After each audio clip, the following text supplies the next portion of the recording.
et qu'il faut lui reconnaître d'avoir clairement créé la surprise, réussi en à peine un an ce que d'autres n'arrivent pas en une vie. Donc voilà, donc c'est une belle soirée. Et je termine en disant que c'est vrai que cette image, elle est vue en Europe et dans le monde et que je suis fière ce soir que la France donne cette image-là à voir. Jean-Pierre Mignard, vous avez soutenu Emmanuel Macron dans cette campagne. Vous ressentez quoi là, maintenant, à regarder fermer les yeux, écoutant cette Marseillaise face à ses soutiens? Il vient d'être élu président de la République. D'abord, de sa part, je pense une joie personnelle, intense, et il la mérite.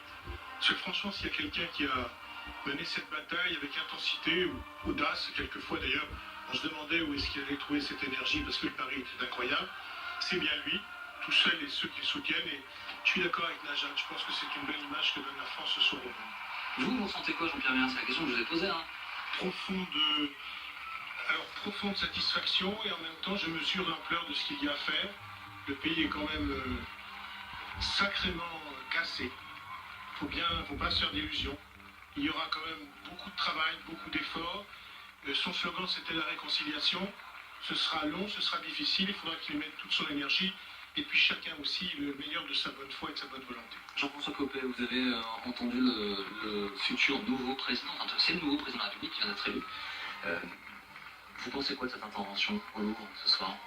D'abord, je l'ai dit tout à l'heure, je trouve que ça a beaucoup de gueule, si vous me permettez l'expression, d'avoir choisi l'hymne européen.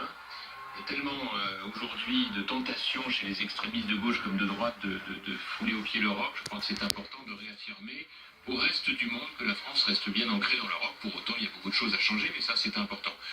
Pour le reste, vous comprendrez que je ne me mêle pas à l'euphorie de ceux qui l'ont soutenu. Je ne l'ai pas soutenu autrement que pour empêcher le Front National de prendre le pouvoir en France, et c'est la raison pour laquelle tout de suite, dès le soir du premier tour, j'ai appelé à voter pour Emmanuel Macron. Ensuite, c'est pas un chèque en blanc, et je pense que